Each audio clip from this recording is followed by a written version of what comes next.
What's up, everybody? It's Brody here with Brody's Garage, episode 13, I think. Just did a test fit of our stainless trim here for the back window. It's overall not too bad. Nice gap all the way there. When you get to the corner, it looks like the metal needs to be reshaped here a little bit. It's a little too rounded. It needs to be notched out a little further for that. When you come down here, it's not too bad. When you get to the bottom side of this trim, the trim is folded out, so we need to take this off and maybe tap that lip underneath, and then maybe this will set down a little bit better. But overall, it's not terrible. Certainly workable. Pretty good gap all the way around there. Same thing on the other side, the corners. But we're gonna take it back out and try the window glass next. All right, we decided to throw in the front windshield weather stripping rubber just to see how it fits, and it looks like it fits pretty darn good. Obviously, it needs to be stretched to fit and pulled tighter in the corners, but I don't think we're gonna try to put the glass inside there because that's kind of a permanent fit. We're gonna take this out and just test the glass by itself with some masking tape around the edges. All right, we taped up the edges of the windshield and set it in just to see how it fits. Overall, pretty good, a pretty even gap there. I just got my finger going through the entire thing. It's a little bit wider here at the top, and then it tapers down to about a 1/4 inch gap here. But here's where there's potentially an issue on both sides. There's daylight. You can see right past the metal flange where the weather strip fits. So I think I'm gonna build up that metal in there. I just don't like the idea of the glass sitting against, an open space, and the rubber is sort of taking up the entire load of that. So that's how I feel about that. But otherwise, you got a little shim there, and it's even on both sides. It's symmetrical. It's even on both sides. It does the same thing, but that's the only place where you can see daylight. And I mean, we're talking like 1/4 inch or more of daylight right in there. But anyway, that's what it looks like with glass in place. And, there it is. There's Al. We'll kind of taper this back in. Yeah, that lip is sort of bent out around the corners. Yes. Yeah. So if we fold that under a little bit more, it might sit a little closer. Yeah, right here, right here. And we got our rear window glass in place, taped up, of course, to protect it. Looks like we got pretty good gaps around it. The bottom corner gets a little weird. It gets a little, like the glass is a little undercut. Quite a large gap there, but the trim covers that gap up. So all in all, not too bad. I think we can make this work. So let's talk about the strikers. I don't know if I've discussed this yet in one of my episodes, but got this issue. I got these Mad Mooks polished stainless steel strikers, which are beautiful. And I did confirm that they are the same thickness as a factory striker. However, as you can see, I've got a large number of shims, washers, to shim that thing out so that it catches with the latch. There's the latch mechanism, which is reproduction, and the striker is reproduction, and the body is reproduction, both the quarter and the door jamb. So which is the culprit, I wonder. But at any rate, as you can see, I got it to where it just, it's gonna run out of light there, but trust me when I tell you that it closes now and it catches. And it didn't do that until I put those shims behind there. And also, if you look at my door gap, it's pretty good. It's pretty even. I gotta adjust it up slightly. As you can see, the door is just slightly lower than the quarter. But until I brought that striker out that far, this door would not latch. So you tell me, what is the culprit? Then I moved on to the TCI front inner fenders, but of course I had to trim those to get them to fit. They didn't quite fit around the hood hinges and the down brackets. So I trimmed them out and fit pretty good overall. A little cleaning up to do.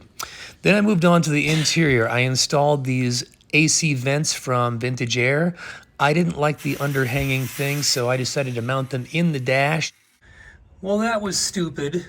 I marked off my hole with the thing facing backwards, and instead of tracing the actual inside flange, that part there, I traced the outer perimeter, which meant I cut the hole too big. So guess what? I spent the last hour or so welding up the entire perimeter, grinding it back down so that this would fit. Anyway, that's what I meant to do, was mark it like that and cut the inside portion, which is what I'm gonna do next.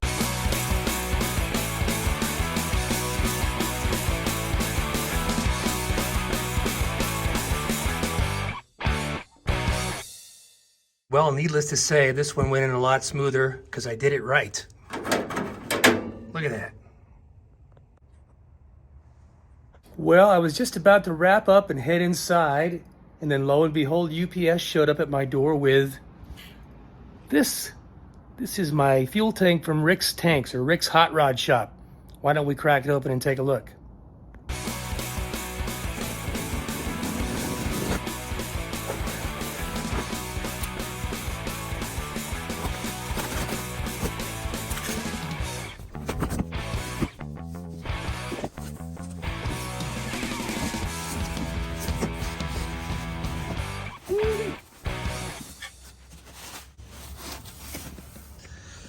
Look at that bad boy.